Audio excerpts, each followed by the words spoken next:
We'll begin our story at the very end. Cyril Lionel Robert James was one of the last Victorians. Born just 3 weeks before the death of the Queen in January 1901, he was a child of the 20th century and an heir to the 19th. The Caribbean sun was stifling in James's childhood home of Tunapuna, a small town near the capital of Trinidad. As a little boy of 6, he spent most of his Saturdays indoors, standing on a chair beside his bedroom window, watching amateur cricket players practice on a pitch near his backyard. Late in life, he still remembered the crack of bats and the cries of sportsmen swearing at each other. The older members of his family remembered their childhoods differently. Cousin Nancy, who lived a few yards away, told James stories of her early days as a house slave. He calculated that she must have been in her 20s when slavery was abolished 7 decades earlier, in 1834. Since that time, 2 generations had grown old, but even those who'd never known the whip or the overseer struggled to escape from Trinidad's entrenched culture of racism. James's grandfather had gotten luckier than most. Despite being black, he'd found a career as a panboiler on a sugar estate, a high-paying position that was typically reserved for white men. By virtue of his hard work and his wages, he had raised himself and his family out of what James described as the mass of poverty, dirt, ignorance, and vice which surrounded the islands of black lower-middle-class respectability like a sea threatening to engulf them. For the members of this racialized lower middle class, including both of James's parents, respectability was an armor that protected them against discrimination. James's father pursued respectability by becoming a schoolteacher. His mother pursued it by embracing English Methodism. She warned her young son that the road to the Calypso tent was the road to hell. More importantly, she introduced him to literature by Victorian authors like Charles Dickens and Charlotte Bronte. Under his parents' influence, James aspired to become a kind of British intellectual long before he was 10 years old. Cricket was his first great passion. His second was William Makepeace Thackeray's 1848 novel Vanity Fair, a sprawling Victorian satire of the English upper classes. This book was a bizarre object of fascination for a child in the Caribbean. When James told people that he'd read it more than 20 times, they reacted with skepticism and even derision. But he was obsessive or prodigious or both. Vanity Fair is nearly 200,000 words long, and he could recite it by heart. In 1911, the 10-year-old James enrolled in a multiracial school in Trinidad. He freely admitted that he paid no attention to the curriculum there. Instead, he focused solely on his passions for cricket and literature. Later in life, he recalled that my scholastic career was one long nightmare to me, my teachers, and my family. I carried within me the seeds of revolt against all my school formerly stood for. But what exactly did his school stand for? The young boy couldn't find the words to explain it to his frustrated parents. With tear-streaked faces, they warned their son that he was ruining his whole life before it had even begun. Why couldn't he obey the rules? Why couldn't he behave himself like all the other children? James insisted that he did his best to abide by what he called the English public school code. He liked his schoolmates and his teachers. Some of them he even adored. For example, his principal was an Englishman of the 19th century, beloved by generations of schoolboys and held in respectful admiration throughout the colony. How not to look up to the England of Shakespeare and Milton, of Thackeray and Dickens, of Hobbes and Rhodes, in the daily presence of such an Englishman? It was, James later reflected, only long years after that I understood the limitation on spirit, vision, and self-respect which was imposed on students by the fact that our schoolmasters, our curriculum, our code of morals, everything began from the basis that Britain was the source of all light and leading, and that our business was to admire, wonder, imitate, learn. Our criterion of success was to have succeeded in approaching that distant ideal. To attain it was, of course, impossible. Both schoolmasters and boys accepted it as in the very nature of things. What James called the race question, the ongoing, unmistakable fact of systemic racial inequality on a Caribbean island still grappling with the legacies of slavery, lurked right beneath the tranquil surface of the schoolroom. Here and there, he said, you could discern that a schoolmaster might let slip a personal preference for a white boy over a black one. But that was human nature, he assumed when he was young. Despite a few bad apples, the British system as a whole was fair and just. Wasn't it? James's best friend was white. The two schoolboys spent countless hours playing cricket together until, one day, everything changed. James's friend moved to England with his family. James remained behind in Trinidad. When his friend came back to visit him after a long time abroad, he told me about his new life, and I gave him some news of the school. But after the first effusion, there was an awkwardness between us. The conversation would stop, and we would have to search it to begin again. He came another day, and this time it was worse. We had nothing to say to each other. Our social circles were too different, and he never came again. There was a guilty feeling that something had gone wrong with us. This experience taught James a painful lesson. The real link between people in the British world was between members of the same class or caste. He and his white friend had been schoolmates, but for as long as they lived in Trinidad, where class and race were closely intertwined, they were doomed to lead separate lives. The British school system, along with everything it represented, was unfair. But its unfairness meant that it was working exactly as its makers had deliberately designed it. After breaking with his friend, James began to recognize the unjust structures of colonial rule all around him.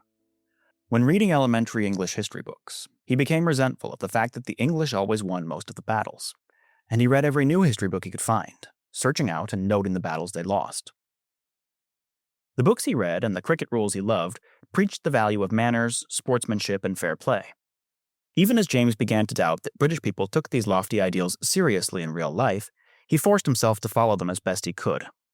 He may not have looked English, but part of him still wanted to be English. By the time he graduated in 1918, he had learned to exercise what he called a mastery over his own character. But, in the process, he developed a split personality. Two people lived in me, he said. One, the rebel against all family and school discipline and order. The other, a Puritan who would have cut off a finger sooner than do anything contrary to the ethics of the game. The problem was that James no longer knew how he could reconcile his two halves. How could he despise the British school system but still admire his teachers? How could he oppose colonial racism but memorize entire Victorian novels? How could he throw off a culture that he had internalized? Was he respectable? Or was he a rebel? James spent the next 2 decades showcasing how to be both. By day, he earned his living as a schoolteacher. By night, he made his reputation as an advocate of Caribbean independence. In 1933, James moved to London, where he immersed himself in Trotskyist circles. His essays, articles, and books began to dissect British culture from the standpoint of a well-informed insider who simultaneously loved and hated it. After Adolf Hitler came to power in Germany, James decried Nazism as a blood relative of European imperialism. After fascist Italy invaded Ethiopia, he founded a Pan-African protest group. By the end of the 1930s, British authorities in India had banned his work because they feared that it might spark an anti-colonial uprising. Nevertheless, James kept writing. Soon, he published his most celebrated book to date, The Black Jacobins. This sweeping history of the Haitian Revolution drew a direct line between colonial warfare and 20th century militarism.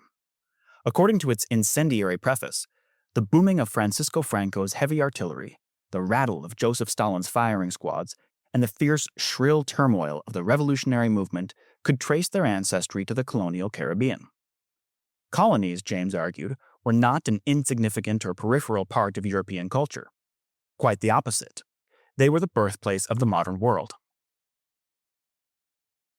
After World War II, the old European empires crumbled, and post-colonial nations replaced them. Many of these nations' leaders knew James personally. Eric Williams, the first Prime Minister of Trinidad and Tobago, had studied under him during the 1920s. Jomo Kenyatta, Kenya's first president, participated actively in James's Pan-African protest group. President Kwame Nkrumah so admired James's scholarship that he invited him to visit Ghana as a guest of honor. Of course, James had powerful enemies as well as friends. In 1953, his reputation as one of the world's foremost communist intellectuals drew the wrath of the American Senator Joseph McCarthy. During the Red Scare, he was deported from the United States, where he had made his home for 15 years. In 1963, the aging James published his autobiography, Beyond a Boundary. Between extravagant chapters on cricket, he reflected on the intellectual influences that had shaped his politics. By this point in his life, he was a zealous communist revolutionary and a world-renowned anti-colonial theorist. But what did he identify as the wellspring of his worldview? The answer was as surprising then as it is now. Vanity Fair, a Victorian comedy by a posh London novelist, first made him class-conscious. He had laughed at Thackeray's constant jokes and sneers and jibes at the aristocracy. He had reveled in a merciless form of satire that wrenched the British upper classes from the pedestals on which they'd set themselves. At the same time, he learned restraint from Thackeray's British sense of self-discipline. Vanity Fair, as James saw it, embodied the solid middle class, Puritanism incarnate. The book's protagonist taught that it is good to be loyal to what you believe in, and they showed that loyalty to what is wrong, outmoded, or reactionary is mischievous. These were useful lessons in the newborn post-colonial world. Despite his fondness for Thackeray, James never forgot the ambivalence that he first felt as a student in a British public school. Vanity Fair influenced his life not only because it taught him the importance of loyalty, but also because it reminded him that an imperial power had always defined the meaning of that word on his behalf. As far back as I can trace my consciousness, he said, it was the result of centuries of development in another land. English culture had been transplanted, as a hothouse flower is transplanted, and it had borne strange fruit in the form of a black Caribbean communist whose politics had incubated in the library and on the cricket pitch. James imbibed Thackeray's values: loyalty, fairness, duty, camaraderie, but he also transformed them to suit a post-colonial context. A new class, a new people, and a new nation playing by a new set of rules could emerge from the decaying wreck of the British Empire. James refashioned the 19th century world using the tools that it had given him.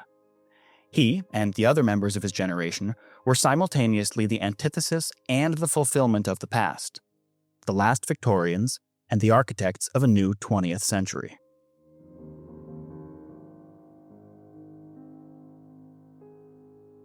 I've begun our story with CLR James because the two sides of his personality, the rebel and the Puritan, reveal two radically opposed but equally valid interpretations of the Victorian era, which lasted from approximately 1829 to 1901.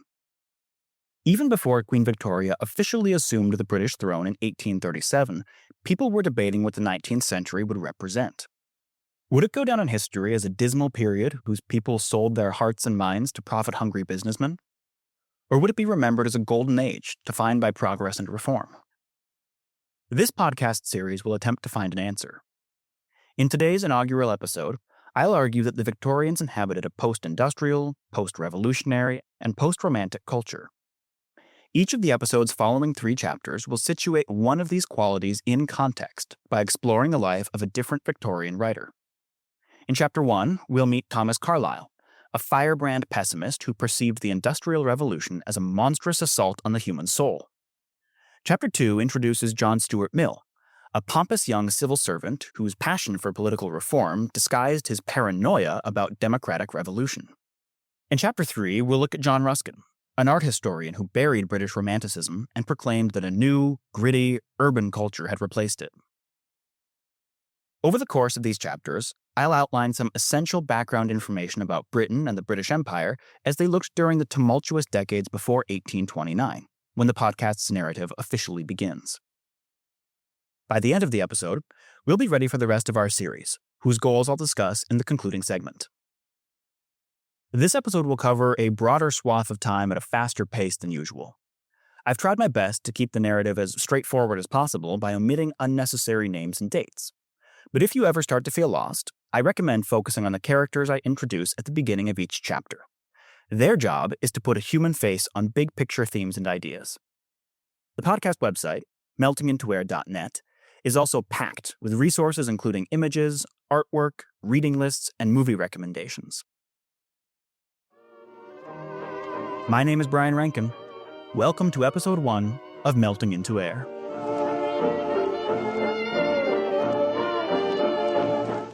Chapter 1. A Post-Industrial People.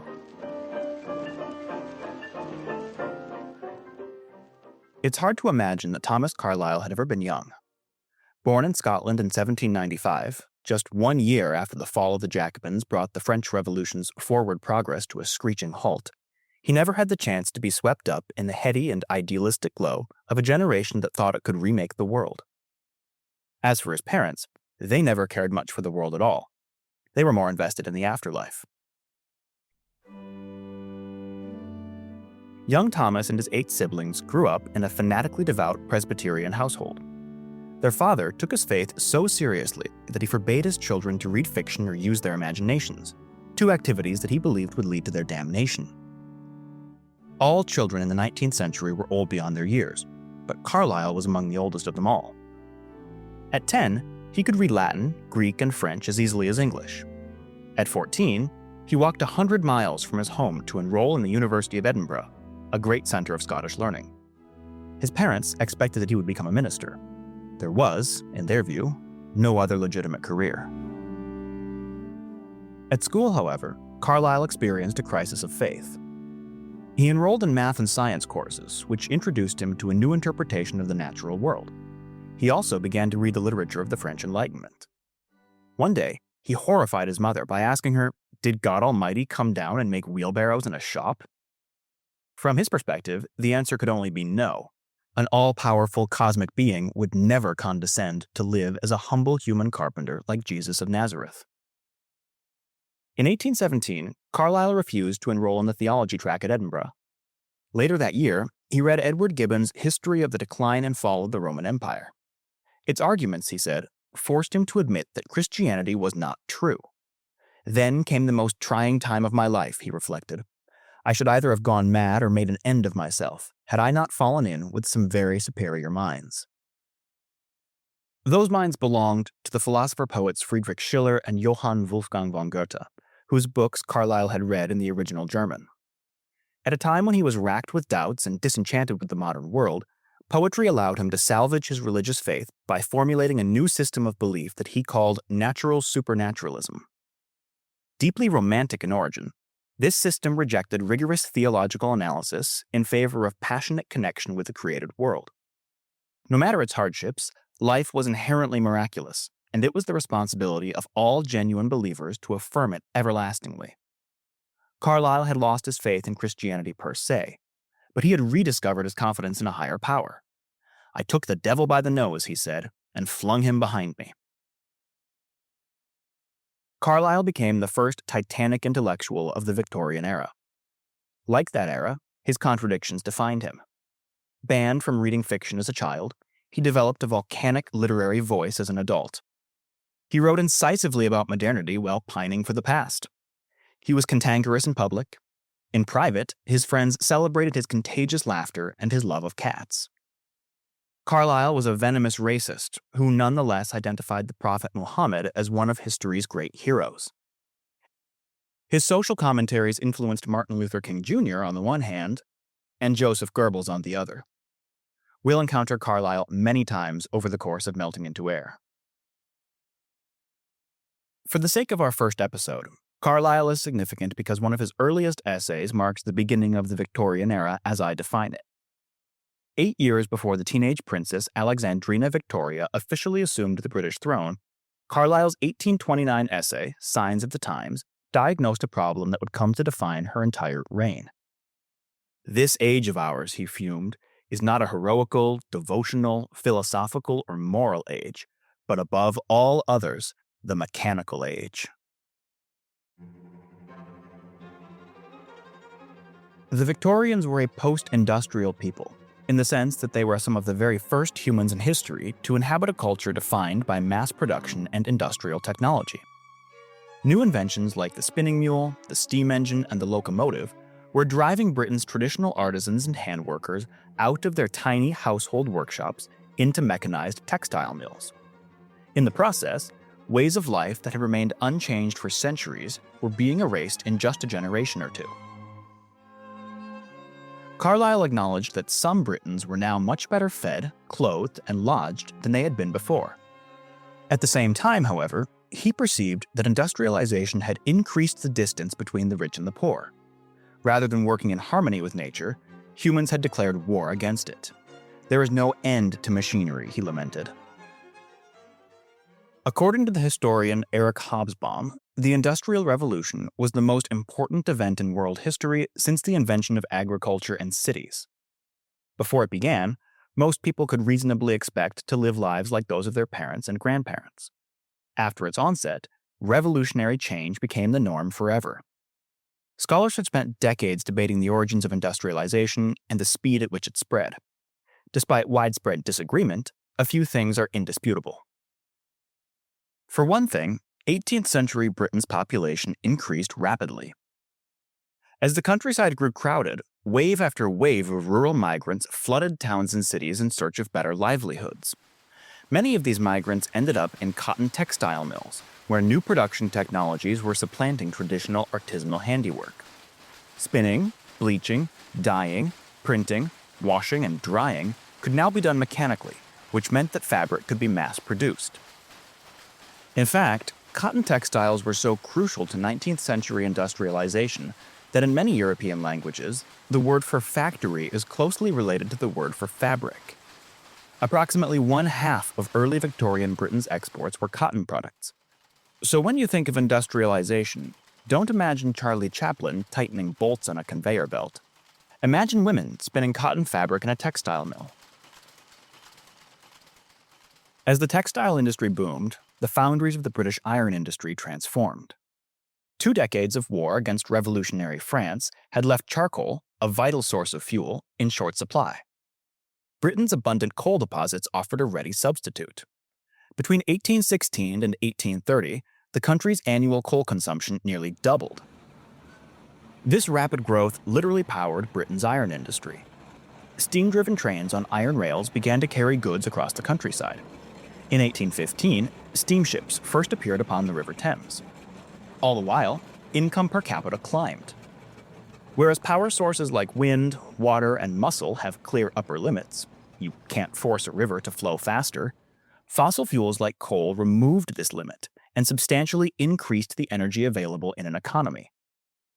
Suddenly, infinite production and infinite growth seemed achievable. In one respect, mechanical production was a boon for British consumers. By lowering the price of textiles, it allowed them to buy new fabrics much more frequently than before. But industrialization's benefits were never equally distributed. In 1829, Britain's population was more urbanized than any other European countries, but most people were still rural laborers. They lived in one-room cottages lit and heated by smoky wood fires. They owned one set of clothing. They rarely traveled farther than the nearest village, and they couldn't read. Most of them consumed approximately 1,500 calories per day. Perhaps mercifully, the average person died before reaching 40 years old. Even if industrialization did affect the average person, it didn't always do so in a way they welcomed. For example, if you were an artisan who made textiles by hand, then the industrialized cotton mills would outproduce you, undercut your prices, and eventually drive you out of business. At that point, you'd face 3 choices: work for the mill owners, find another line of work, or starve to death. Unsurprisingly, the early decades of industrialization brought unrest and anger to the British countryside. During the height of the Napoleonic Wars, riots rocked the English Midlands as skilled hand workers protested the machines that they perceived, correctly, as threats to their traditional livelihoods. In Yorkshire, workers who called themselves Luddites smashed machines, set textile mills on fire, and killed at least one mill owner. Parliament swiftly intervened on the side of the rich and the powerful. In 1813, 16 Luddites were executed, and 6 more were exiled to a penal colony in Australia. Despite the state's assistance, panicky businessmen spent the next several years alleging that workers were hosting secret meetings in the countryside, where they were supposedly drilling with live ammunition and plotting to overthrow the government. Civil war between the rich and poor seemed imminent. In 1815, the end of the Napoleonic Wars worsened domestic unrest. More than 2 decades of on and off fighting had stimulated Britain's economic growth, especially in industries like agriculture, shipbuilding, and munitions manufacturing. With the war's end, these industries contracted, and the economy collapsed. As a result, demobilized soldiers and sailors returned home to chronic unemployment. Parliament exacerbated matters by imposing taxes on imported grain. This policy was designed to incentivize domestic food production, but everyday consumers didn't care about its abstract economic rationale. They cared that it increased the price of bread at a time when it was already hard to find work. By the end of 1815, approximately 13% of Britain's population was receiving welfare, also known as poor relief. That number would climb rapidly over the next several years. Bad harvests, heavy taxes, rising prices, unemployment, and a weak export market all contributed to widespread social unrest in the cities, too. Here, the problem was arguably even more severe than in the countryside, because so many of the protesters were discharged soldiers or sailors who had military training and combat experience. They resented that their fathers, brothers, sons, and friends had died face down in the mud in defense of a country that didn't care about them once they'd done their duty. Protests, riots, and demonstrations blazed across London, Glasgow, and Birmingham. One 1816 demonstration at Spa Fields attracted roughly 10,000 people, who demanded parliamentary reform while carrying tricolour flags, a symbol of the French Revolution. Newspapers reported that revolutionaries were plotting to seize the Tower of London or the Bank of England. Someone threw a stone at the Prince Regent. Everywhere you looked, the country seemed poised to erupt. Fire finally belched from the mountaintop in January 1819, when 60,000 peaceful protesters converged on St. Peter's Field, near the industrial city of Manchester. The demonstration's leaders had ordered all participants to ignore any police provocation. Because they wanted to make it absolutely clear that this was a non-violent gathering, they invited women and children to march alongside them. All of England was watching, but the local magistrates panicked. According to the historian E.P. Thompson, the panic was not the panic of bad horsemen hemmed in by a crowd. It was the panic of class hatred. It was the yeomanry, the Manchester manufacturers, merchants, publicans, and shopkeepers on horseback, which did more damage than the regular mounted police officers. Middle-class men on horseback massacred the working-class protesters, who trampled one another in a futile effort to escape. 18 people were killed, and hundreds more were wounded in what would go down as the single bloodiest incident to occur on English soil in the 19th century. According to one eyewitness, over the whole field were strewed caps, bonnets, hats, shawls, and shoes, and other parts of male and female dress, trampled, torn, and bloody. Soon, the press dubbed this event the Peterloo Massacre. Their allusion to the Battle of Waterloo made it clear that, for England's propertied classes, the campaign against the nation's poor was a new front in Britain's global war against liberty, equality, and brotherhood. A cohesive English working class was starting to take shape. Its demand for economic justice terrified the political establishment, which preferred to treat them as domestic enemies, not as compatriots with legal rights and privileges. So, to return to Thomas Carlyle, when his pamphlet Signs of the Times appeared in 1829, a decade after Peterloo, it exaggerated the ubiquity of machinery for dramatic effect, but it also captured the uncertain mood of the moment. Carlyle recognized that the Industrial Revolution had unleashed new social forces on Britain. In the second half of his essay, his attention turns from literal machines to metaphorical ones. Modern men, he grumbles, have grown mechanical in head and heart as well as in hand. Internal and spiritual life was being mangled by machinery. In other words, Carlyle feared that technological development had hollowed out the human heart and soul. People parroted stock phrases instead of thinking for themselves. They identified as Christians, but they didn't feel their faith. Instead, they acted like it was a kind of social club. Everybody was supposed to join a system, put their trust in institutions, and let committees do their thinking for them. For Carlyle, this sad state of affairs was unprecedented in world history. Humans, he said, have never been roused into deep, thorough, all-pervading efforts for any visible, finite object, but always for some invisible and infinite one, some project that fired the imagination and stirred the soul. He was glum about the state of modern life. In true dignity of soul and character, he said, we are perhaps inferior to most civilized ages. Of course, we should take this powerful polemic with a grain of salt. Despite Carlyle's worries, Britain was still an overwhelmingly religious country in 1829.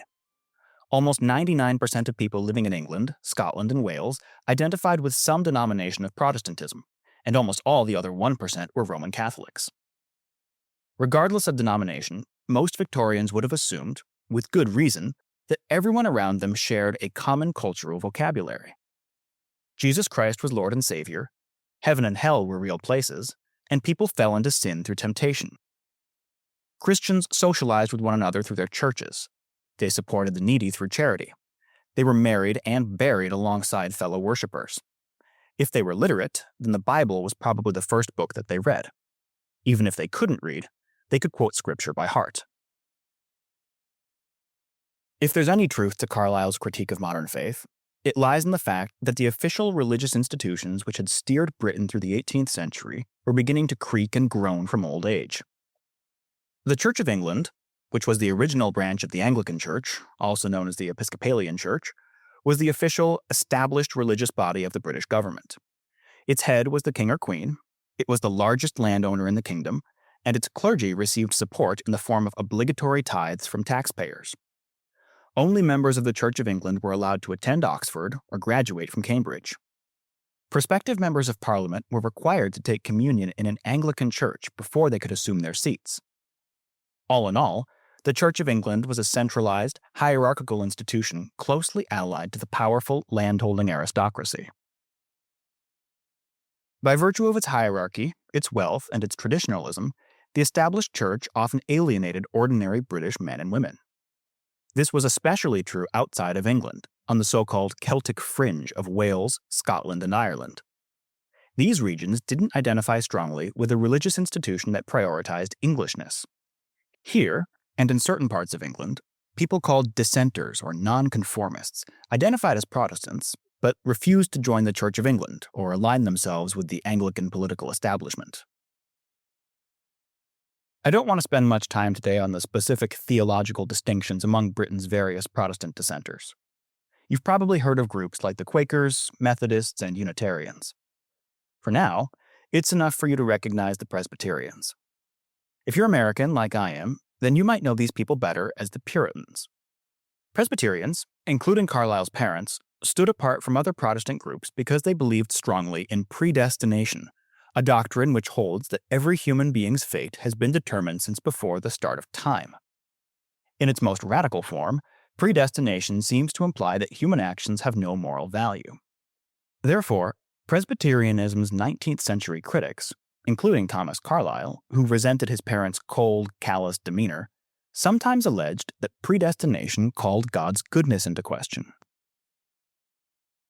Anglicans and Protestant dissenters like the Presbyterians often squabbled with each other, but they were usually willing to unite against a common enemy, namely, Catholics. In the eyes of most Britons, Protestantism was familiar and patriotic. Catholicism, in contrast, was foreign and possibly treasonous. Naturally, this interpretation of religious faith caused many people to worry that Ireland, most of whose population was Catholic, would someday rebel against the Protestants who governed it from London. Given the potentially explosive tension among various forms of British Christianity, I hope it's clear why Carlyle was so paranoid about what he called mechanical modes of thinking. In his eyes, constant theological disputes between Christian denominations threatened to overshadow their shared emotional investment in their faith. Moreover, preoccupation with worldly affairs like profit and trade distracted from the otherworldly message of the Gospels. Carlyle thought often of Jesus' warning that you cannot serve God and mammon, that is, material wealth. Throughout the early decades of the 19th century, mammon seemed ascendant across Britain. What did this mean for God? In 1825, a major banking and stock market crash wiped out many people's life savings. Christians who lost their money often attributed this outcome to divine providence.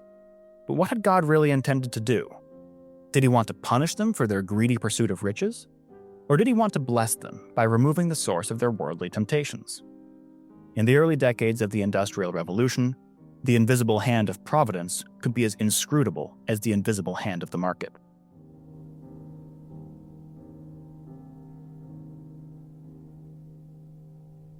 Chapter 2. A Post-Revolutionary People. Portraits of Victorian Britain's most widely celebrated philosopher, John Stuart Mill, depict an old man with a craggy face, a stooped back, and wild Einsteinian hair. But looks can be deceiving. No matter how his body aged, this founding father of utilitarianism never totally outgrew the trauma of his childhood.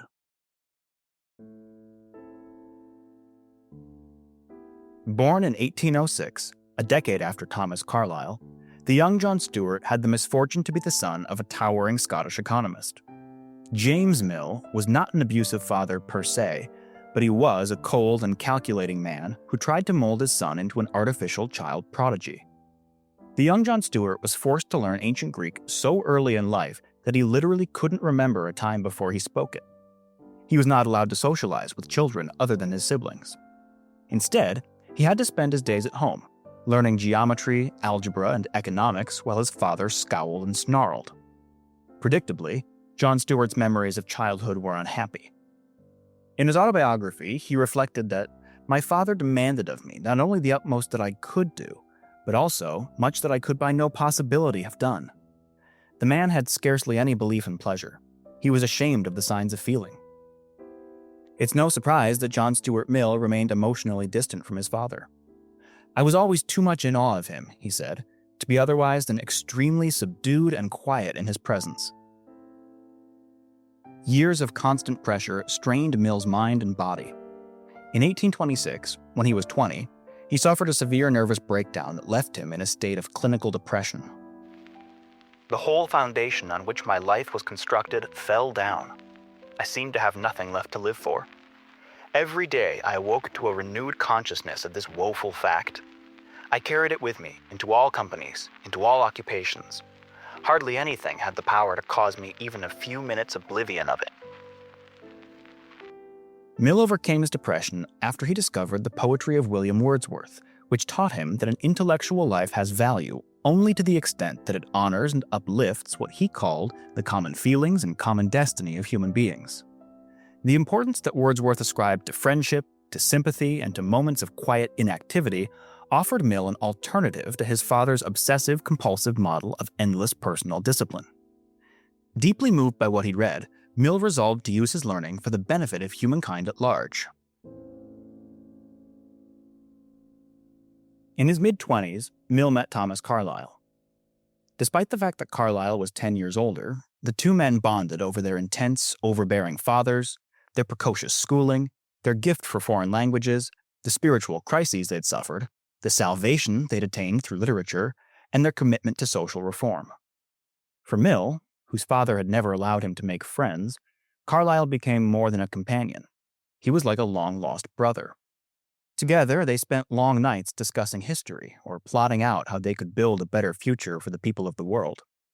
Unfortunately, their friendship wasn't built to last. Despite their mutual affection, Mill noticed that they often disagreed on very fundamental principles. He described Carlyle's ideas as a confused haze of poetry and German metaphysics, in which almost the only clear thing was a strong animosity to most of the opinions which were the basis of my thought: religious skepticism, utilitarianism, and the attaching of any importance to democracy. Eventually, the two men's disagreements would destroy the bond they shared, but that's a story for a future episode. In 1831, 2 years after Carlyle published Signs of the Times, Mill issued his own interpretation of the 19th century. Titled The Spirit of the Age, it refused to share in Carlyle's cynical pessimism. Mill agreed that humankind had outgrown old institutions and old doctrines, and that it hadn't yet acquired new ones. In contrast to Carlyle, however, he believed that modern Britain's transformation was a sign of health, not sickness. Yes, the Industrial Revolution was a tumultuous and stormy process, but so was puberty. Britain was maturing into a modern nation, and its growing pains were natural and necessary. For Mill, the most important transformation of the 19th century was intellectual. Men, he said, may not reason better than they used to, but they reason more. Large subjects are discussed more and longer and by more minds. Where Carlyle saw dangerous rioters menacing social order, Mill saw ordinary citizens attempting to express themselves. He argued that Britain's intellectual elites shouldn't resist this process. Instead, they should guide it. After all, they had made moral and social philosophy their field of study. Reason itself, Mill claimed, will teach most ordinary people that they must fall back upon the authority of men with more cultivated minds.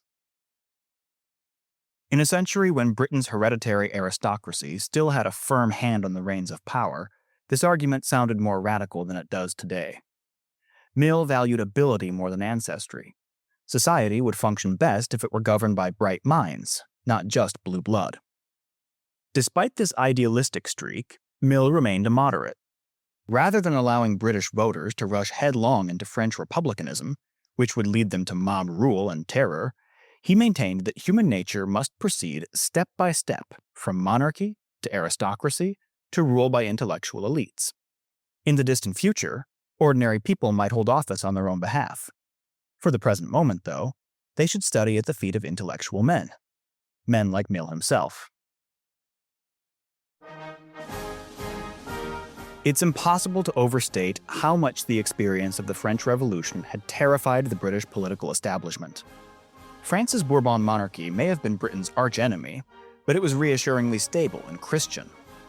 All of that began to change in 1789, when an unlikely coalition of aristocrats and well-to-do commoners challenged the absolute power of King Louis XVI. I'm sure you've heard the story many times before.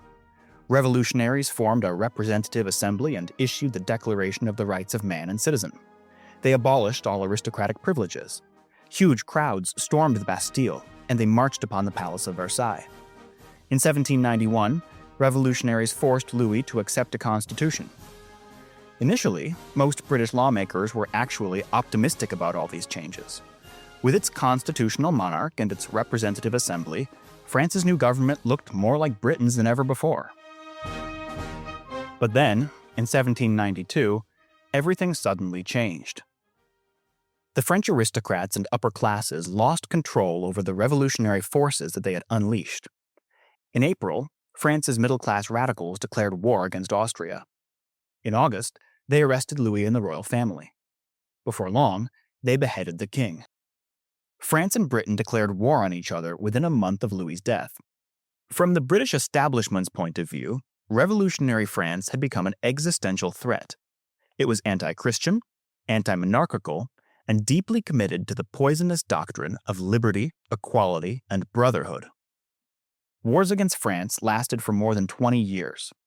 During this time, the general-turned-emperor Napoleon Bonaparte became the boogeyman for an entire generation of British children. When he was finally defeated in 1815, Britain tried to shape the post-war landscape in a way that blotted out the memory of revolution for all time. All of this is just to say that the Victorian era was profoundly post-revolutionary. Between 1776 and 1830, the United States, France, Haiti, Mexico, and much of South America overthrew monarchical regimes and replaced them, at least temporarily, with republics. By 1830, the British monarchy found itself on the defensive, as did the aristocratic landowners who'd steered the country through the 18th century. How on earth, they asked themselves, could the absurd demands of ordinary people be suppressed? Many British thinkers took pride in what they called their country's mixed constitution, which they imagined as the best possible combination of several models of government. Britain had a hereditary monarch, but it also had two houses of parliament, a House of Lords, which represented the aristocracy, and a House of Commons, which represented non-aristocratic wealth. I'm going to walk you through each element of this mixed constitution so that you can understand the nature of British politics at the dawn of the Victorian era. Let's start with the monarchy. Unlike their counterparts in continental Europe, the British people liked to imagine that they maintained a voluntary social contract with their sovereign.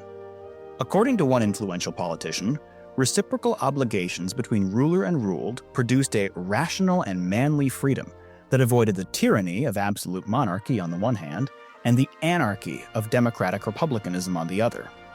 Due to this imaginary social contract, British subjects typically assumed that even their most controversial kings and queens were reasonable people willing to respect the rule of law.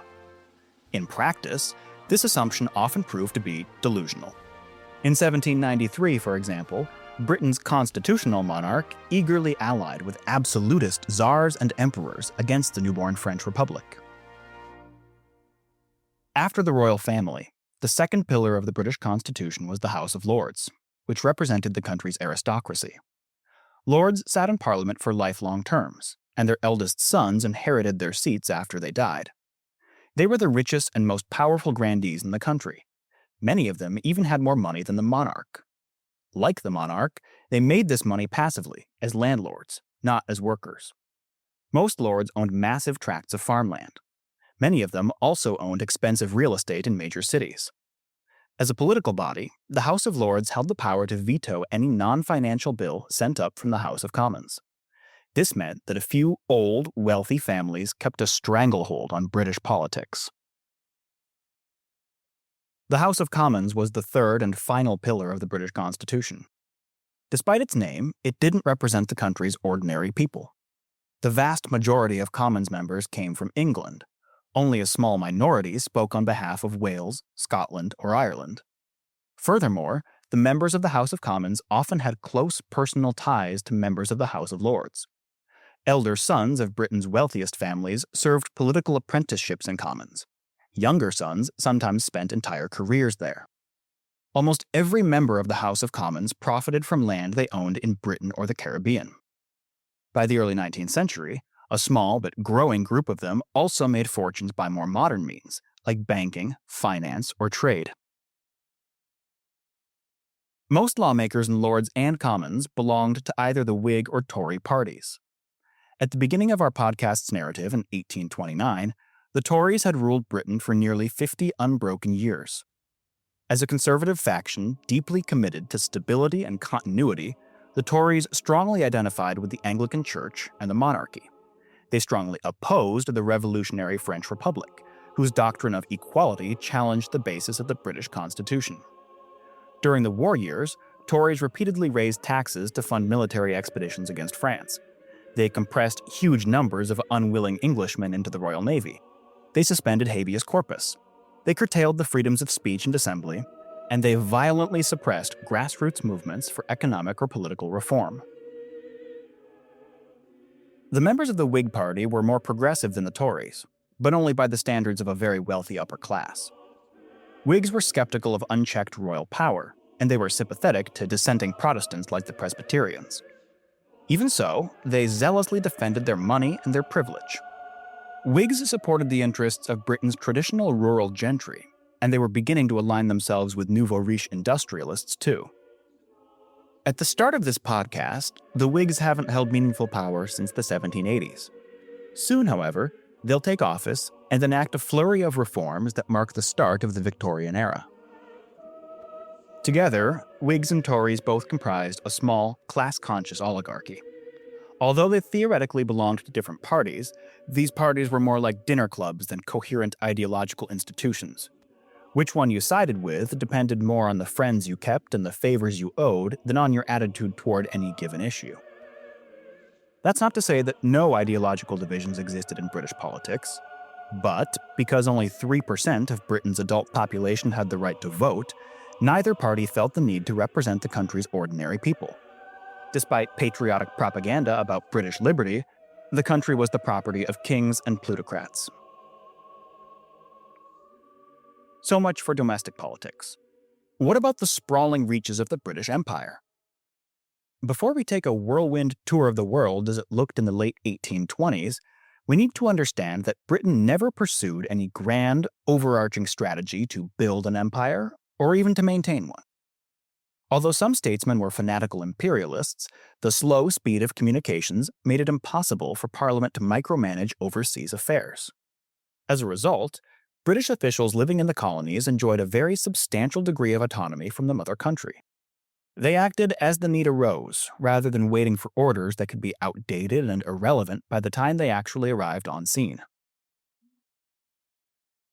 Given that the empire was never the product of careful central planning, it was also never really one coherent empire. Legally, of course, every government official from Calcutta to Quebec reported back to London. From region to region, however, the empire looked astonishingly kaleidoscopic. By 1820, it was home to about 200 million people, or approximately 1/5 of the world population. In some regions, like Canada, white settlers were a demographic majority. In others, like India, they were a vanishingly small minority. Some regions, including Australia, were penal colonies. Others, like the Caribbean, were plantation economies, and still others, like New Zealand, exported wool for the textile industry. Alongside Britain's formal empire, which consisted of official territorial holdings, there was also an informal empire that spread power by means of trade and finance.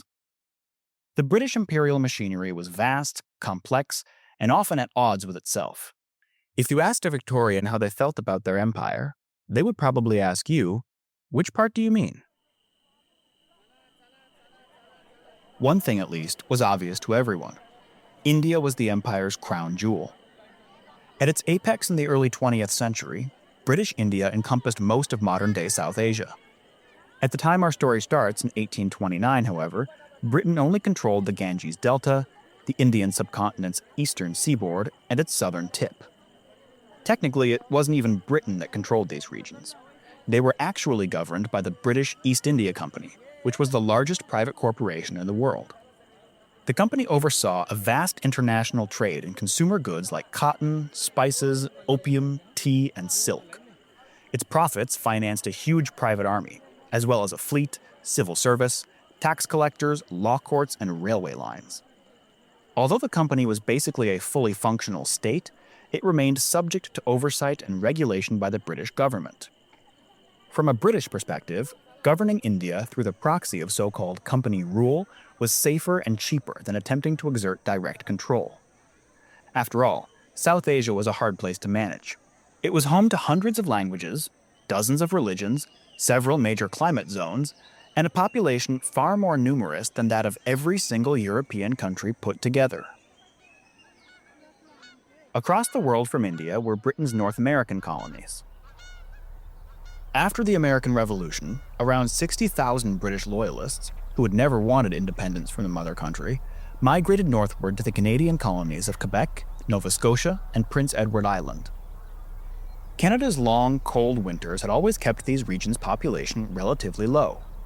As a result, the Loyalists who trudged across the border from the new United States often became a demographic majority in the areas they settled. Established communities of British Canadians resented the newcomers. Following the outbreak of the French Revolution in 1789, British Canadians became equally resentful of the French-speaking Quebecois. Hoping to discourage French-Canadian separatism, Britain granted Quebec a substantial degree of self-government. The plan worked well, the region's economy boomed, and British North America as a whole seemed poised to enter a bright future. The future looked much dimmer for administrators in the British Caribbean. Throughout the 17th and 18th centuries, slave-holding sugar islands like Jamaica and Antigua had been Britain's wealthiest holdings. After the American Revolution, however, Caribbean trade with the United States began to eat away at Britain's profit margins. As far as British planters were concerned, the situation went from bad to worse in 1794, when Parisian revolutionaries made the radical decision to abolish chattel slavery in France's Caribbean colonies. This decision terrified British administrators, who feared that French abolitionism would spread like a virus fatal to profits and privilege. Britain went to war to maintain Caribbean slavery wherever it existed and to reimpose it wherever it was outlawed. Amid the turmoil, freed slaves in the French colony of Saint-Domingue banded together, threw off colonial rule, and declared a revolutionary Black Republic. The newly independent nation of Haiti became a symbol of hope for slaves in British colonies across the Caribbean. At the start of our podcast's story in 1829, slavery remains ubiquitous on Britain's sugar islands, but a rising tide of protest and rebellion is trying to extinguish it forever. The Atlantic revolutions also produced ripples in the South Pacific. After the United States declared its independence, Britain could no longer exile prisoners to mainland North America. In 1788, Captain Arthur Phillip and his fleet of prison ships made land in Botany Bay, New South Wales. Here, Britain established the first of several Australian penal colonies. Most of the convicts transported to Australia were petty thieves. Some of them, however, were political prisoners found guilty of promoting republicanism or Irish independence. In time, a dual economy of prisoners and free settlers developed in Australia. As they displaced or massacred an ever larger segment of the region's native population, they also spread across the Tasman Sea to New Zealand, where they found work as seal hunters, whalers, or loggers. The South Pacific, therefore, was a land of economic promise, but also one of prisons, genocide, and ecological destruction. In addition to the major colonies that I've discussed so far, Britain possessed several smaller, newer holdings, most of which it had acquired during wars with revolutionary France. These newer holdings included Guyana, Mauritius, Sri Lanka, and Singapore. The most important of them was almost certainly Cape Colony, a trade outpost at the southern tip of Africa. Strategically, the Cape was valuable because it oversaw the passage between two of the world's oceans. Politically, the region gave the British government a massive headache because it was home to multiple hostile populations, including native Africans, as well as a long-established group of Dutch colonists called Boers. Throughout the Victorian era, the Cape simmered with racial resentment that laid the groundwork for apartheid in the 20th century. The challenges that Britain faced in southern Africa were new. The challenges it faced in Ireland were centuries old. During the early 1600s, English Protestants established plantations in Ireland's northern province of Ulster. These plantations' founders sought to convert, Anglicize, and thereby civilize Ulster's Irish Catholics. The resulting ethnic, political, and religious conflicts defined Irish life for centuries afterward. Throughout the 1700s, British rulers based in London regarded Irish Catholics as internal enemies. In time, they began to mistrust Irish Protestants too. Britain's worst misgivings were confirmed in 1798, when Irish rebels tried and failed to throw off foreign rule by force of arms. 2 years after this rebellion, Parliament passed the Act of Union, which legally absorbed Ireland into Britain and thereby sought to bind the colony to the mother country for all time. After the union with Britain, Ireland retained its own executive structure. Irish lawmakers, however, now sat in London's Parliament, where they voted on Irish affairs without consulting Irish people. The issue of religion grew especially controversial. Now that Ireland was legally a part of Britain, every Irish property owner owed a tithe to the Anglican Church. Irish lawmakers, moreover, had to practice the Anglican faith. These requirements proved aggravating because most Irish people were Catholics. Even the majority of Irish Protestants were Presbyterians, not Anglicans. Thus, for Irish Protestants and Catholics alike, opposition to the Anglican Church became a matter of national pride. Ultimately, the British Empire was vast and diverse. One phenomenon, however, united every region. During the 19th century, repressive policies were gradually giving rise to larger and more organized resistance movements. All around the world, imperialism was creating its own enemies. Chapter 3. A Post-Romantic People. In 1860, John Ruskin, the Victorian era's preeminent art critic, fell into a rapturous dream of 15th century Venice. He envisioned a golden city paved with emerald, blue islands of Paduan hills poised in the golden west. Above, tree winds and fiery clouds ranging at their will, brightness out of the north and balm from the south, and stars of the evening and morning clear in the limitless light of arched heaven and circling sea. Nothing could look more different from the world that 19th century artists saw in London. Near the southwest corner of Covent Garden, Ruskin wrote, a square brick pit or well is formed by a close-set block of houses, to the back windows of which it emits a few rays of light. This dim pit, this polluted well, was the best site that England could provide for a boy of gift. Against all odds, however, that boy loved the scenery that London showed him. The boy's name was Joseph Mallard William Turner. He was born in London's Covent Garden neighborhood in 1775, and he grew up to be the foremost British painter of the early 19th century. Maybe you've seen his sunsets, gorgeous skies overflowing with orange and gold. Human figures, small, dark, and indistinct, haunt the distant spaces of his canvases as though they were lost in landscapes of fire. Today, we tend to remember Turner as a great painter of nature. That was not the Turner that the art critic John Ruskin knew, however. Ruskin thought that Turner's canvases dwelt upon the squalor of his urban childhood. As an artist, he could endure ugliness which no one else would have borne with for an instant.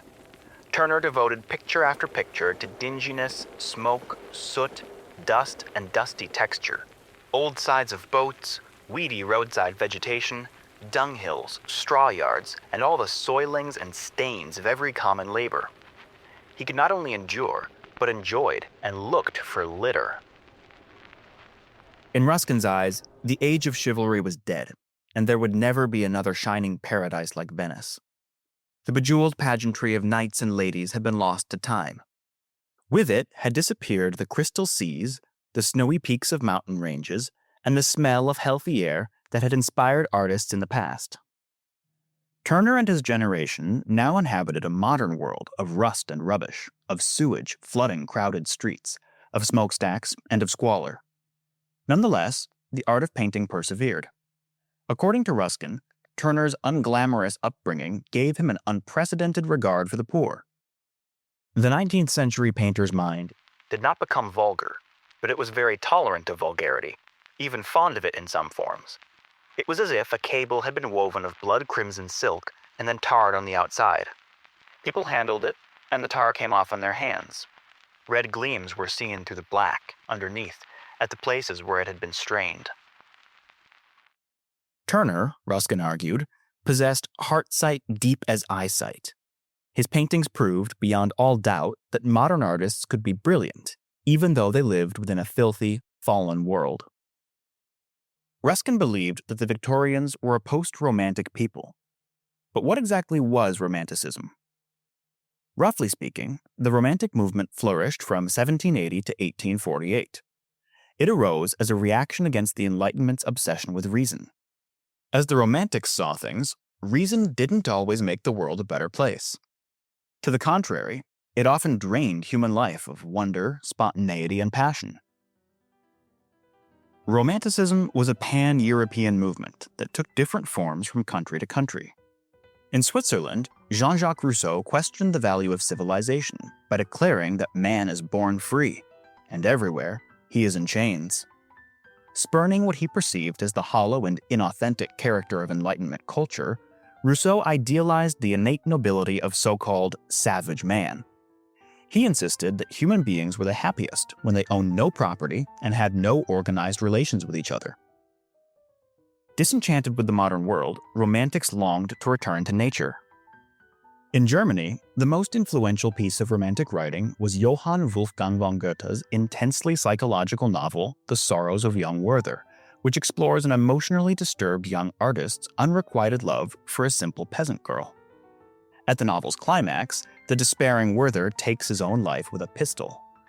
Many of Goethe's readers, who identified deeply with his tumultuous hero, allegedly shot themselves in imitation of his final act. Although these suicides may be an urban legend, they showcase the Romantic movement's power to disturb polite society. To that end, Romantic painters like the Swiss-born Henry Fuseli or the German-born Caspar David Friedrich indulged in otherworldly fantasies or improbable landscapes of mist, ice, and snow.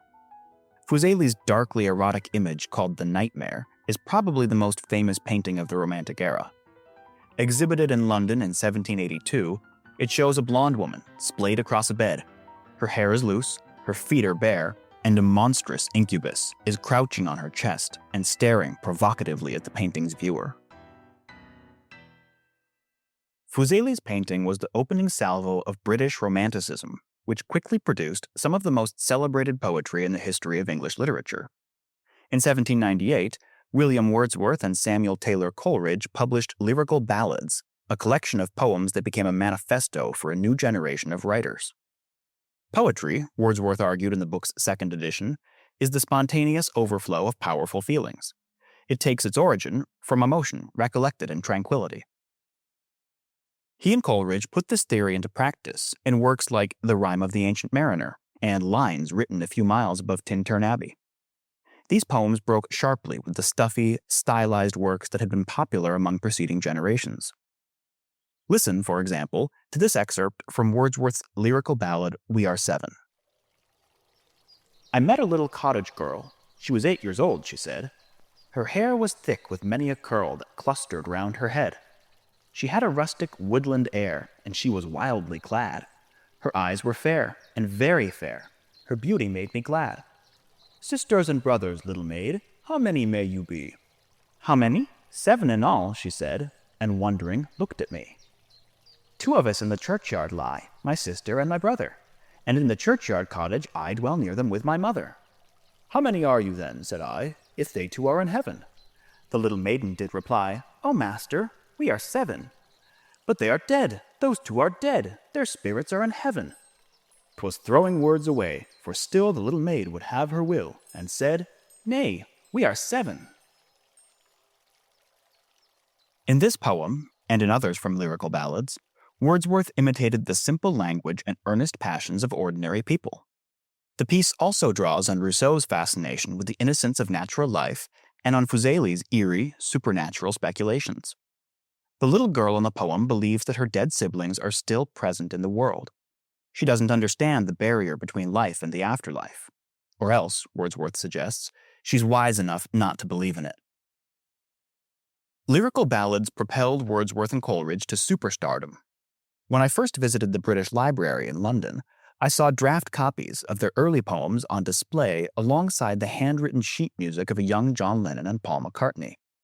Quaint though romantic poetry might sound after 200 years of imitation, it was the rock music of its day, and it smashed the world of establishment literature into pieces. Many Romantic artists felt that the French Revolution and its youthful leaders had ushered in a bright new dawn for humanity at large. After the Reign of Terror and the Civil War in the Vendée, however, some of them began to ask whether this new dawn had actually improved the lot of humankind. When Napoleon Bonaparte led the Grande Armée on conquest after conquest across Europe, before finally crowning himself as Emperor of France, artists disagreed about whether he'd betrayed the revolution's founding values or fulfilled its promises. Ludwig van Beethoven, who had dedicated his Third Symphony to Citizen Bonaparte, furiously revoked that dedication after the man proclaimed himself a monarch. For the brothers Grimm, Emperor Napoleon was a foreign tyrant who ruled Germany through cruelty and terror. In contrast, the starry-eyed German philosopher George Wilhelm Friedrich Hegel proclaimed that Napoleon was world history on horseback. Napoleon's defeat at Waterloo in 1815 ushered in the second generation of British Romanticism. This generation had been children when Wordsworth and Coleridge published lyrical ballads 17 years earlier. They'd grown up in a time of endless war, and they'd watched the British government defend the rights of landowners and slaveholders while suspending habeas corpus and arresting anyone who publicly proclaimed that they believed in liberty, equality, and brotherhood. Completely disillusioned with establishment politics, the second generation of British Romantics was more radical than the first. John Keats, whose aristocratic rivals mocked his Cockney accent, wrote Hyperion, a poem about rebellion against the gods. In Childe Harold's Pilgrimage, by Lord Byron, the title character spurns polite society and snarls at his enemies while traveling across a continent ravaged by war. Even more than Keats or Byron, Percy and Mary Shelley embodied romantic radicalism. This young married couple scandalized English society, not least when they allegedly consummated their relationship upon the grave of Mary's famous feminist mother. In 1811, Percy was expelled from Oxford University on account of his outspoken atheism. He spent the next decade writing poetry about free love, democracy, and vegetarianism. One of his most celebrated sonnets, England in 1819, decried the state of British politics in the aftermath of the infamous Peterloo Massacre. An old, mad, blind, despised, and dying king. Princes, the dregs of their dull race, who flow through public scorn, mud from a muddy spring. Rulers who neither see nor feel nor know, but leech-like to their fainting country cling till they drop, blind in blood, without a blow. A people starved and stabbed in the untilled field, An army whom liberticide and prey makes as a two-edged sword to all who wield. Golden and sanguine laws which tempt and slay. Religion Christless, godless, a book sealed. A senate, time's worst statute, unrepealed. Are graves from which a glorious phantom may burst to illumine our tempestuous day. Shelley knew it wasn't safe for him to express thoughts like these in Britain. For his own safety, he published the sonnet while traveling abroad in Italy. Although Mary Shelley lived less infamously than her husband, her art was as provocative as his. She was just 18 years old when she wrote Frankenstein. In this novel, the title character's creation of a living being from reanimated human corpses forces readers to confront unsettling questions about religion, sexuality, and politics. Frankenstein even critiques one of Romantic ideology's most cherished tenets by highlighting the devastation that a solitary genius can cause when he selfishly believes himself to be exempt from the taboos that structure ordinary human life. Few novelists were as explicitly political as Mary Shelley. To that end, the last two writers whom I want to mention kept their distance from the radical romantics, preferring instead to explore complex political problems in more subtle ways. Like Wordsworth's poetry, Jane Austen's 6 major novels have become so familiar to us today that it's sometimes hard to recognize what was original and challenging about them when they first appeared. Make no mistake, however, the novels were original and challenging. For one thing, Austen developed a new narratorial technique called free indirect discourse, in which the third-person narrator's voice blends seamlessly with the character's thoughts, producing an effect that's halfway between subjective internal monologue and omniscient external observation. Today, the technique is so popular that you probably take it for granted. Here are a few lines from the opening chapter of my favorite Austen novel, Emma. How was she to bear the change? It was true that her friend was going only half a mile from them, but Emma was aware that great must be the difference between a Mrs. Weston only half a mile from them and a Miss Taylor living in the house. And, with all her advantages, natural and domestic, she was now in great danger of suffering from intellectual solitude. She dearly loved her father, but he was no companion for her. He could not meet her in conversation, rational or playful. In this passage, notice how the third-person narrator seems to voice Emma's thoughts. Emma herself isn't speaking, but we experience the world through her eyes and with her biases. Austen's use of free and direct discourse allows readers to become intimately familiar with her characters, even as it forces us to question whether their perspective is insightful or informed. It's a style that seems tailor-made for a historical period defined by transformation and uncertainty. Although Austen had a few devoted fans during her lifetime, she never obtained anything even remotely close to the respect that she enjoys nowadays. The opposite is true of Walter Scott, who enjoyed immense prestige during his lifetime and who has almost disappeared from public consciousness today. 19th century readers devoured Scott's novels, which often featured heroic characters gallivanting through picturesque historical settings. According to the literary critic Georgy Lukács, the French Revolution made these settings possible. Previously, Lukács argues, Europeans had assumed that history looked like the present day. This assumption explains why so many painters portrayed Jesus or the Virgin Mary wearing modern clothing. The French Revolution, however, fostered awareness of historical development. As political factions rose and fell in quick succession, no one who paid attention could believe that the past looked anything like modern life. Scott's novels applied this new awareness of historical development by attempting to discover how an alien past transforms into a more familiar present. Romanticism remained a powerful cultural force for more than 50 years. It permanently altered how British artists approached nature, politics, gender, and history. So, to return to what I said at the beginning of this chapter, why did the Victorian art critic John Ruskin feel that the Victorians were a post-romantic people? What made J.M.W. Turner a uniquely modern painter?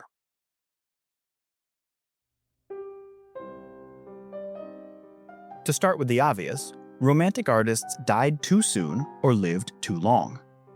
By the mid-1820s, all of Britain's major second-generation poets were deceased. Tuberculosis killed John Keats at 25 years old. Percy Shelley drowned at 29. Byron lived to the comparatively ripe old age of 33 when he died fighting for Greek independence. Britain's first-generation poets, on the other hand, had the misfortune to live long and boring lives.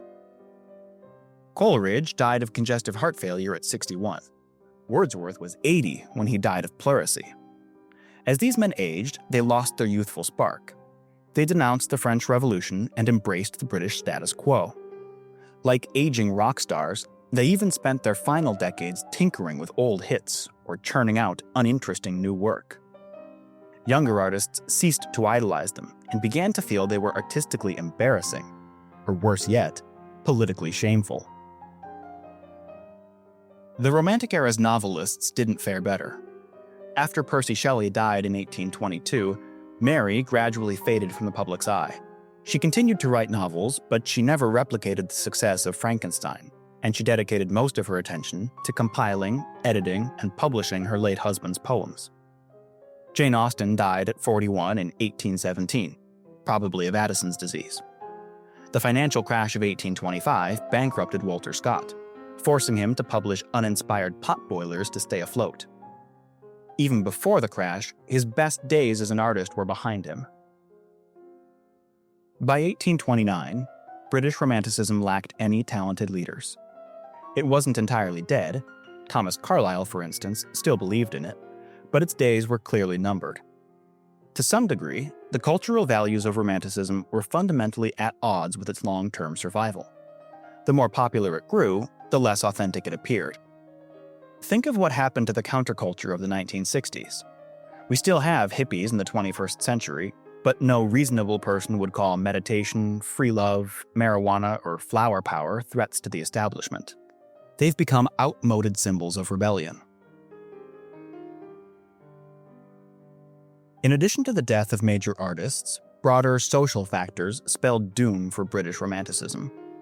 Government infiltration of progressive movements facilitated the arrest, deportation, or execution of their leaders. The French Revolution ended in failure with Napoleon's defeat at Waterloo. Meanwhile, the Industrial Revolution made Romantic poets' love of nature seem passé. It's hard to write a poem about glaciers or the west wind when you live in a smoky industrial city whose streets are choked with sewage, garbage, and dead animals. For John Ruskin, and for many other intellectuals of his time, the post-Romantic period seemed creatively exhausted. The old artistic forms were dead, and with the exception of a few great painters like Turner, nothing of equal power had replaced them. What if the 19th century were not just post-Romantic, but post-everything? At the dawn of the Victorian era, it seemed possible that everyone was living after all of history's heroism and glory had burned out.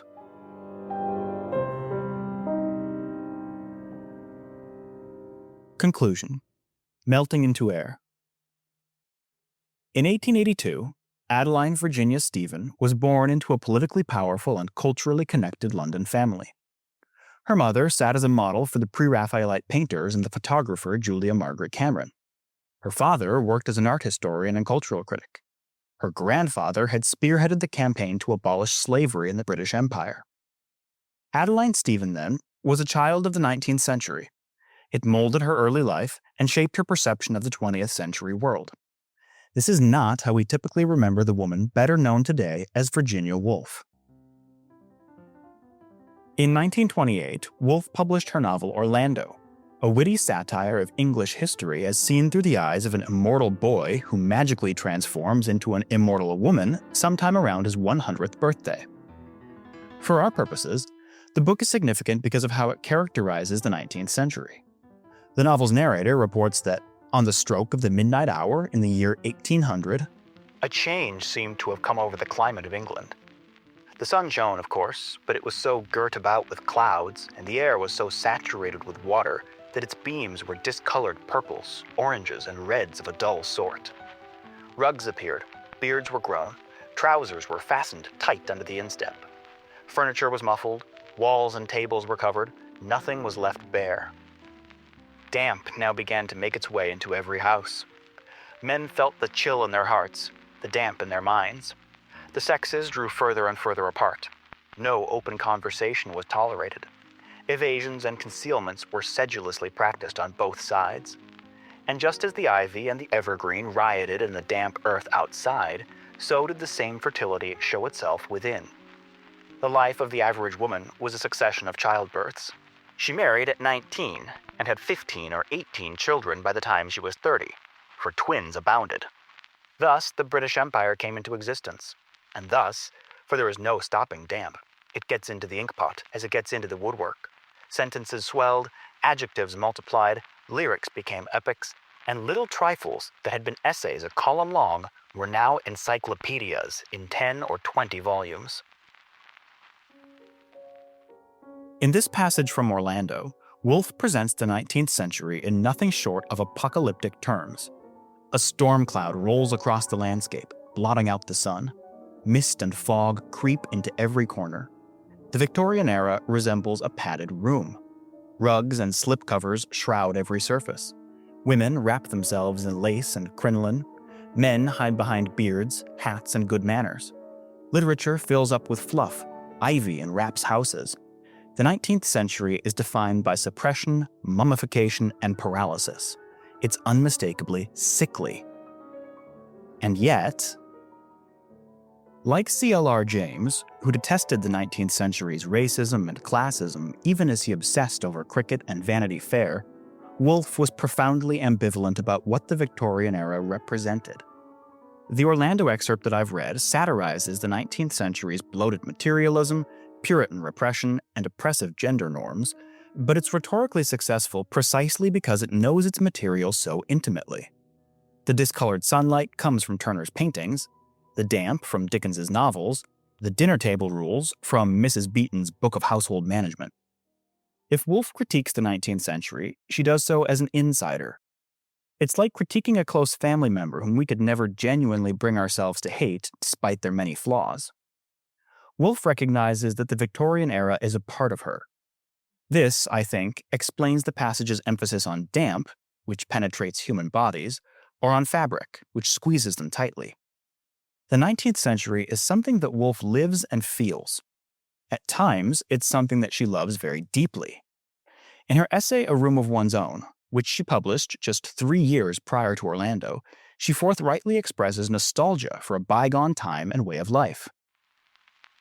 I went on to wonder if, honestly, one could name 2 living poets now as great as the Victorians Alfred Tennyson and Christina Rossetti. Obviously, it is impossible, I thought. Shall we lay the blame on World War I? When the guns fired in August 1914, did the faces of men and women show so plain in each other's eyes that romance was killed? Lay the blame where one will, on whom one will, the illusion which inspired Tennyson and Christina Rossetti to sing so passionately about the coming of their loves is far rarer now than then. Culture, she fears, has gone into decline since the days of her parents. Throughout this episode, I've shown how the Victorian era inspired contradictory reactions and interpretations. Despite their differences, one monumentally important element unites them all. Every thinker I've discussed believes the 19th century was utterly unique. For John Ruskin, John Stuart Mill, and Thomas Carlyle, who experienced it as it happened, it was something that lacked a historical precedent. For C.L.R. James and Virginia Woolf, who remembered it as a thing of the past, it was something that could never have a future. In every case, the Victorian era was extraordinary in the most literal sense of that word. The goal of this podcast series, Melting into Air, is to explore the extraordinary Victorian 19th century and the ways that it's been represented or remembered in art, literature, and culture. I plan to present a roughly chronological history of the Victorian period from 1829 to 1901. My treatment of this material will be serious and sustained, on par with a college-level course. Nonetheless, the topic is so vast that I can only scratch the surface. If I can give you a very thorough introduction to the period under examination, and if I can point you towards some useful resources that you might use to learn more on your own, then I'll consider my job well done. My attention to British imperialism and English literature will distinguish this podcast series from others on the 19th century. To begin with imperialism, you'll notice that this show's subtitle is A History of the Victorian Empire. I've chosen this phrase to emphasize that 19th century Britain was every bit as imperial as Rome in the age of the Caesars. During Queen Victoria's reign, London occupied the center of a vast political and economic web. Its colonies will be integral to our story, and its gradual creation of a world empire will link our episodes to one another. Capitalism, the engine of that world empire, destroyed traditional ways of life and supplanted them with something entirely new. According to the formidable Victorian intellectual Karl Marx, the logic of capitalism demands that all fixed, fast-frozen relations are swept away. All new-formed ones become antiquated before they can ossify. All that is solid melts into air. The tangible, material world of capitalism and imperialism is one factor behind this podcast's title, Melting into Air. The other factor is the intangible, ideal world of literature and culture. Near the end of William Shakespeare's play The Tempest, the sorcerer Prospero conjures a magical vision of dancing nymphs and goddesses to entertain his daughter. Then, in a flash, he makes the vision disappear and delivers a speech on the transience of art and human life. These our actors, as I foretold you, were all spirits and are melted into air, into thin air. And like the baseless fabric of this vision, the cloud-capped towers, the gorgeous palaces, the solemn temples, the great globe itself, yea, all which it inherit, shall dissolve, and like this insubstantial pageant faded, leave not a rack behind. We are such stuff as dreams are made on. Many history podcasts, including many of the ones that I love best, focus almost exclusively upon high politics and military conquest. Melting into Air, in contrast, will contextualize these subjects in a broader, more holistic narrative that includes material in art, literature, and culture. In many European languages, the words for history and story are identical. Historians strive for objectivity and accuracy in ways that storytellers often don't, but even historians craft narratives and promote their own agendas. Carlyle, Mill, and Ruskin produced non-fictional eyewitness accounts of the 19th century. Woolf produced a satire that she published in a work of fiction. Does this mean that Woolf's account is automatically less accurate than Carlyle's, for example? What would accuracy even mean in this context? To be clear, I'm not denying that some accounts of the 19th century are more historically accurate than others. Like Oscar Wilde, though, I am suggesting that life imitates art far more than art imitates life. Things are because we see them, and what we see and how we see it depends on the arts that have influenced us. Woolf and Carlyle both tell likely stories about the Victorian era. It's through their stories, fictional or otherwise, that we learn how to imagine the 19th century. Think of the Victorians whom we know best today, and you'll recall the likes of Jane Eyre, Ebenezer Scrooge, or Sherlock Holmes. When I teach college literature courses, I always ask my students what they think of when they think of Victorian London. Their answers are almost inevitably smokestacks, orphans, chimney sweeps, and fog. What they know, in other words, is what Charles Dickens taught them to perceive. And I, for one, don't think that Dickens was a less astute observer of the 19th century than the historians who try to reconstruct it in objective terms. Throughout this podcast series, then, the material and the ideal, the factual and the fictional, and the historical and the cultural will be our story's twin pillars. Both are absolutely necessary to support our narrative. History, I argue, is not merely a scenic backdrop to culture, but neither does culture straightforwardly reflect or symptomatize the historical contexts in which it's produced. Instead, history and culture incessantly reshape each other, and they often do so to surprising ends. Our task is to see what we can make of the confusing heap of artifacts that we call time. Our journey through Victorian history and culture begins in the next episode, where we'll explore how a political crisis rocked the British government starting in 1829. Terrified by popular unrest, the Whig and Tory parties will enact desperate, last-minute reforms designed to prop up their flagging legitimacy. The privileged classes will receive the right to vote. The workers will receive a police state. But which of these developments better reflects the character of the Victorian era?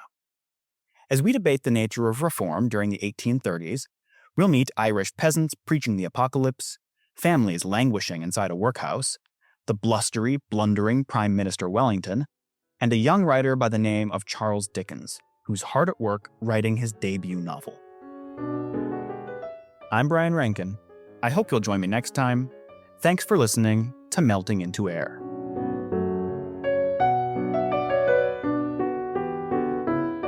For more information about this episode, you can visit our website at meltingintoair.net, where we've posted show notes, artwork, and a movie list. If you'd like to help keep the show running, please visit our Patreon for exclusive content and other membership benefits. And if you have any comments or questions, you can reach us at info@meltingintoair.net. This is Brian Reinken. See you in episode 2.